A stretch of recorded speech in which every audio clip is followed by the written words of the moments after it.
Bonjour, je suis Margot du blog Primitif Addict et bienvenue dans cette vidéo où je vais répondre à vos questions de la semaine dernière.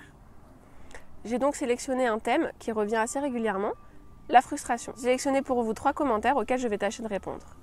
Alors tout d'abord, celui de Rocher Gérard qui me dit qu'il a un petit chiot de 5 mois super cool qui a un joueur très gentil. Le seul problème, c'est dehors quand nous croisons d'autres chiens. Il se met à aboyer et rien ne peut l'arrêter. C'est pareil lorsque nous croisons des petits-enfants. Pourtant, il n'est pas peureux, car il s'approche de tout le monde pour faire des léchouilles. Sitôt que j'aperçois le chien, je dis non, ça a marché un jour.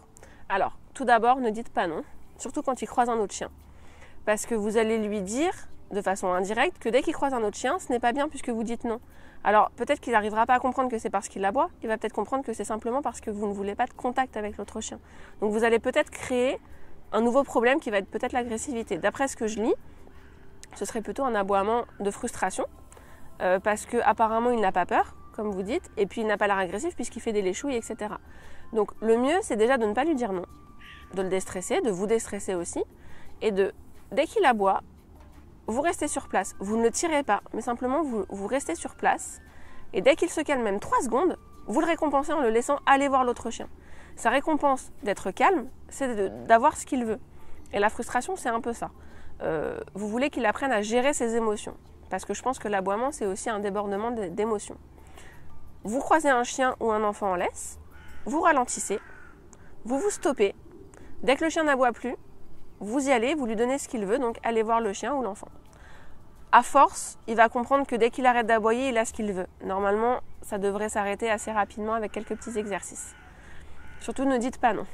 Ensuite, nous avons le commentaire de Déborah, qui me dit aussi que son chien aboie de façon intempestive, par exemple quand on arrive. Il fait également des caprices, pleurer toutes les 5 minutes pour X ou Y raison. En fait, ce qui se passe, c'est qu'il n'arrive pas à gérer sa frustration. Il a envie d'avoir tout de suite.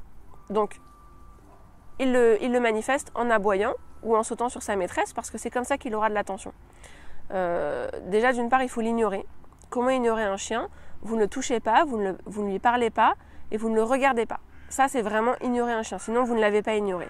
À partir du moment où vous l'ignorez, il va comprendre que en vous sautant dessus, en aboyant, il n'aura pas ce qu'il veut. Donc forcément, il va se calmer. Dès qu'il est calme, dès qu'il retrouve sa sérénité et qu'il a pris sur lui, dans ce cas-là, vous le récompensez en lui donnant ce qu'il veut. Par exemple, sortir ou avoir une caresse ou avoir simplement de l'attention. Voilà, donc ça, c'est vraiment des petits exercices à faire tout le temps. C'est-à-dire qu'il faut que ce soit régulier, ça va être dans la répétition qu'il va apprendre. Déborah, tu dis quelque chose de très bien. Les chiens sentent quand nous sommes stressés et quand ils aboient, ils jouent dessus pour avoir ce qu'ils veulent. C'est exactement ça, vous ne l'avez pas ignoré. Vous mettez un niveau supérieur. Il aboie, vous êtes stressé, donc vous lui criez dessus, donc il aboie, donc vous lui criez dessus. Après, c'est infini. Donc vraiment, restez calme. Vous vous calmez et ça va aussi calmer votre chien. Il faut lui apprendre à gérer ça, à gérer son émotion. Je vais maintenant aborder le commentaire de Stéphanie qui m'explique qu'en fait sa chienne, pareil, ne sait pas gérer sa frustration d'après ce que je lis. Et elle mord pour ça. Enfin, elle mord. Elle mordit et elle saute. Donc c'est pareil. Dès qu'elle mord ou qu'elle saute, vous l'ignorez. Vous lui tournez le dos et vous en allez. Comme ça, elle n'aura pas d'attention dès qu'elle mord ou dès qu'elle saute. C'est vraiment la base. Ensuite, vous avez un éducateur qui vous a conseillé de la mettre sur le dos.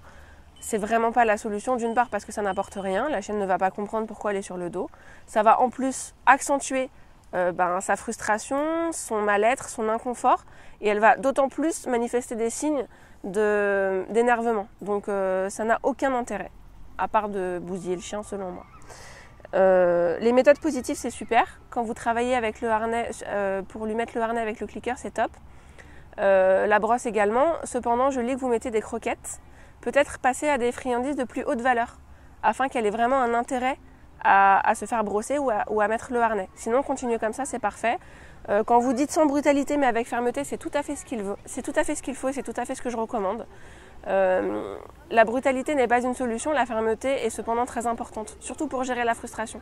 Il faut que votre chien comprenne que vous êtes ferme et que vous n'allez pas lâcher le bout, que c'est à lui de céder entre guillemets et de se calmer pour avoir ce qu'il veut. Là tu mets Stéphanie, dès qu'elle n'est pas d'accord avec nous, elle nous saute dessus.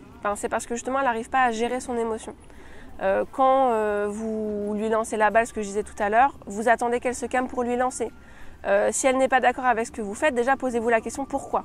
Si par exemple vous lui mettez un harnais, elle n'est pas d'accord parce qu'elle ne le supporte pas, effectivement travaillez-le au clicker et continuez dans la répétition. Au bout d'un moment, elle va s'habituer à avoir ça sur le dos, ça va être beaucoup plus facile. Pour la brosse, c'est pareil, en plus je lis qu'elle a 6 mois, elle est encore jeune, ça va aussi venir avec le temps. Moi les miens au début, c'était des chiens d'hiver donc je devais les sécher avec la serviette. Au début ils n'appréciaient pas et puis à force, ils ont compris que c'est en se laissant faire que la séance s'arrête beaucoup plus rapidement que prévu. Donc c'est aussi des petits exercices comme ça que je vous conseille de faire. Vous les brossez, ils sont un petit peu agités, ils mordent la brosse, vous continuez, vous ne lâchez pas. Alors, vous continuez pas de façon brutale ou en trop forçant, mais vous continuez quand même. À partir du moment où même 5 secondes, elle s'est calmée, elle s'est détendue et elle a arrêté de mordre la brosse, vous arrêtez la séance et vous la récompensez. La plus grande récompense, ça va être d'arrêter ce qui lui cause son inconfort. Pour gérer la frustration, moi, c'est ce que je fais. Vous avez aussi d'autres possibilités dans la vie de tous les jours. C'est par exemple la mettre derrière une barrière. Si elle aboie, qu'elle est un peu agitée, qu'elle veut venir vers vous, vous ne la regardez pas, vous en allez. Dès qu'elle finit d'aboyer, dès qu'elle finit d'être agitée, vous la récompensez et la plus grande des récompenses, c'est de lui ouvrir et de la laisser aller avec vous. Donc voilà, j'espère avoir répondu à ce thème qui revient assez régulièrement, qui est la frustration. Beaucoup de chiens sont frustrés et ont du mal à gérer leurs sentiments. Avec quelques exercices, tout va rentrer dans l'ordre. Merci de m'avoir suivi. À bientôt pour de nouvelles vidéos sur le blog Primitif Addict. N'hésitez pas à laisser vos commentaires juste en dessous de cette vidéo et je tâcherai d'y répondre la semaine prochaine.